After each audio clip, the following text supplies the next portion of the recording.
Alright, so let's talk about something that's probably costing you more money than you realize, and it's happening right under your nose. Today, I'm diving into the common SIP mistakes you might be making right now, and I'm challenging myself to fix them all in real time. We're going to break down exactly what you need to stop doing immediately if you ever want to see your money actually grow. Because let's be honest, the entire point of investing is to make more money, not just to say you're doing it. For anyone who's new to this, a SIP or a systematic investment plan is basically just an automated way to invest a fixed amount of money regularly into mutual funds. It's fantastic for building discipline and taking the guesswork out of investing. The problem is, most people set it and forget it in the worst way possible. They make these tiny, seemingly insignificant mistakes at the beginning that don't seem like a big deal. But here's the reality check. These small mistakes are like tiny leaks in a giant ship. At first, you don't notice them, but over time they can sink your entire financial future. Understanding these pitfalls is absolutely crucial because the difference between making a 7% return and a 10% return might not sound like much day to day, but over 20 or 30 years, we're talking about a difference of hundreds of thousands or even millions of dollars. It's the kind of money that changes your life. So here's what we're going to do. We're going to go through the 5 biggest mistakes I see people make with their SIPs, one by one. I'm not just going to tell you what they are. I'm going to show you exactly how to fix them step by step, so you can walk away from this video and immediately apply these changes to your own portfolio. The goal here is simple: to stop leaving money on the table and start making your investments work as hard for you as you work for your money. So grab a coffee, smash that like button for the YouTube algorithm, and let's get into it. The first mistake, and honestly it's the most fundamental one, is not having a clear investment goal. It sounds so basic, but you would be shocked at how many people I talk to who are just throwing money into a mutual fund because someone told them they should invest. They have no idea why they're investing. Are you saving for a down payment on a house in 5 years? Are you building a retirement fund that you won't touch for another 40 years? Are you saving for your kids' college education in 15 years? Each of these goals requires a completely different strategy, a different risk tolerance, and frankly, a different type of fund altogether. Think about it like this. If you get in your car with no destination in mind, you're just going to drive around aimlessly, wasting gas and time. You might end up somewhere interesting by accident, but it's more likely you'll just end up lost. Investing is exactly the same. Without a clear target, you can't possibly know if you're on the right track. You can't measure your progress.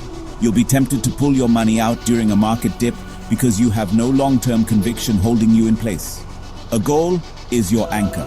It's the reason you keep investing when the market is scary and everyone else is panicking. So the fix is simple, but you have to actually do it. Before you invest another dollar, sit down and write down exactly what you're investing for. Be specific.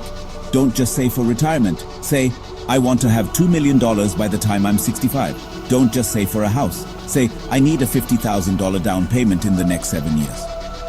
Once you have that goal, everything else becomes clearer. You'll know what kind of returns you need to aim for, how much risk you can afford to take, and for how long you need to stay invested.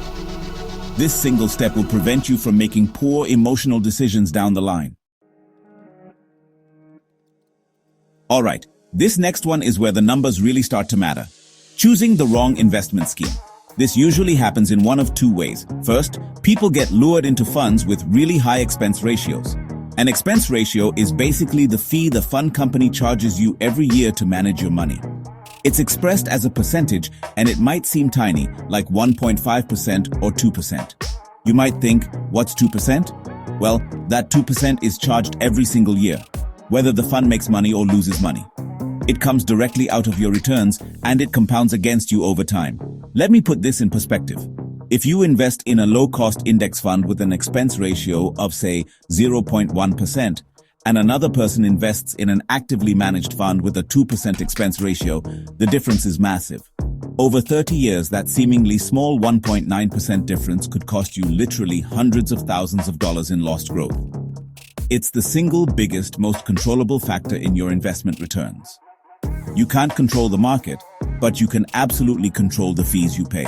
So many people just pick a fund their bank recommends without ever looking at this number, and it's a catastrophic mistake. The second part of this is picking a fund that doesn't align with the goal we just talked about.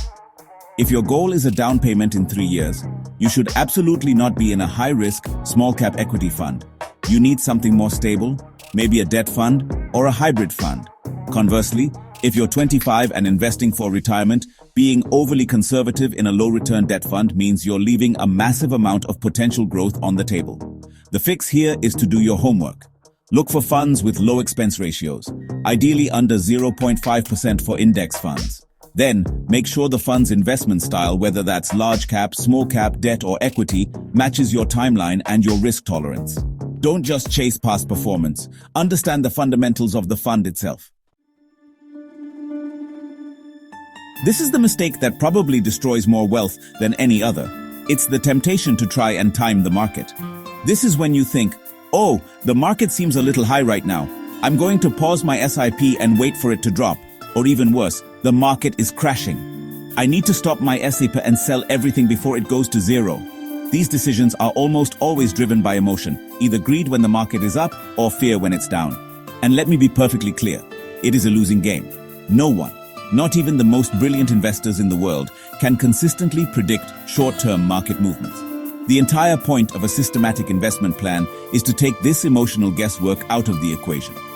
By investing a fixed amount of money every single month, you automatically practice something called dollar cost averaging. When the market is high, your fixed investment buys you fewer units of the fund. When the market is low, that same fixed investment buys you more units. Over time, this averages out your purchase price and smooths out the bumps. By stopping your SIP during a downturn, you are literally refusing to buy assets when they are on sale. It's like going to the supermarket, seeing your favorite cereal is 50% off, and deciding to wait until it's back to full price to buy it. It makes no sense. The solution here is to embrace the system. Trust the process of dollar cost averaging. The best thing you can do for your long-term wealth is to set up your SIP and let it run automatically, month after month, year after year, regardless of what the headlines are screaming. Ignore the noise. The people who build real wealth are the ones who stay invested through the good times and the bad. Your job isn't to be a market wizard. Your job is to be consistent. Turn off the news, stop checking your portfolio every day, and let your automated plan do the hard work for you. Long-term consistency will always beat short-term timing. Okay, I know what you're thinking. I just spent the last few minutes telling you to ignore the noise and let your SIP run on autopilot. And that is true for market timing. But there's a huge difference between ignoring short-term market volatility and completely neglecting your portfolio for decades. This is the set it and forget it trap. While you shouldn't be tinkering with your SIP every month, you absolutely need to conduct a periodic review, at least once a year. Life changes, your goals change, your income changes, and your portfolio needs to adapt to those changes. Think about it. The investment strategy that was perfect for you as a single 25-year-old with a high-risk tolerance might be completely inappropriate for you as a 40-year-old with a mortgage, 2 kids, and retirement getting closer on the horizon. As you get older and closer to your financial goal, you typically want to de-risk your portfolio. This means gradually shifting your allocation away from high-growth, high-risk equities and more towards stable, income-generating assets like bonds or debt funds. If you never review your portfolio, you could find yourself 5 years from retirement with 100% of your money in volatile stocks, and a sudden market crash could devastate your plans. The fix is to schedule an annual portfolio review. Put it in your calendar like a doctor's appointment. During this review, you'll ask yourself a few key questions. Have my financial goals changed? Has my risk tolerance changed? Is my asset allocation still appropriate for my timeline? Maybe you got a big raise and you can afford to increase your SIP amount. Or maybe you've decided you want to retire 5 years earlier, which means you need to be more aggressive. This annual check-in allows you to make calm, rational adjustments to your long-term strategy, ensuring your investments stay aligned with your life without falling into the trap of emotional short-term market timing. This final mistake is the silent killer of wealth. It's something that most new investors completely overlook, and that is the corrosive effect of inflation. You might look at your portfolio and see that you made a 5% return last year and think, great, I made money. But if inflation during that same year was 6%, you didn't actually make money. In terms of what your money can actually buy, your purchasing power, you lost 1%. Inflation is the invisible tax that eats away at your savings and your investment returns every single day. Ignoring it is like trying to fill a bucket with a hole in the bottom. Let's use a very simple example. Say you invest in a safe investment that gives you a guaranteed 5% return every year. But let's say inflation is, on average, 3% per year. Your real return, the one that actually matters, is only 2%. Now, let's look at the numbers. A tiny difference in your real return makes a monumental difference over time. A study showed that over a 20-year period, earning just 1% more on your investments can result in a portfolio that is 20 to 25% larger. That 1% is the difference between beating inflation comfortably and barely keeping your head above water.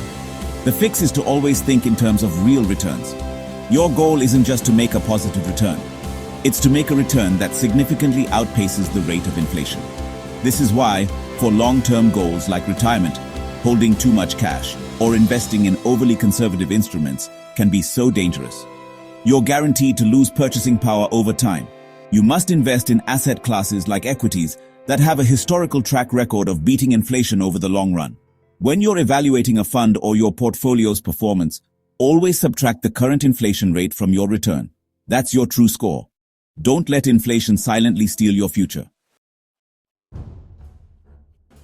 So there you have it.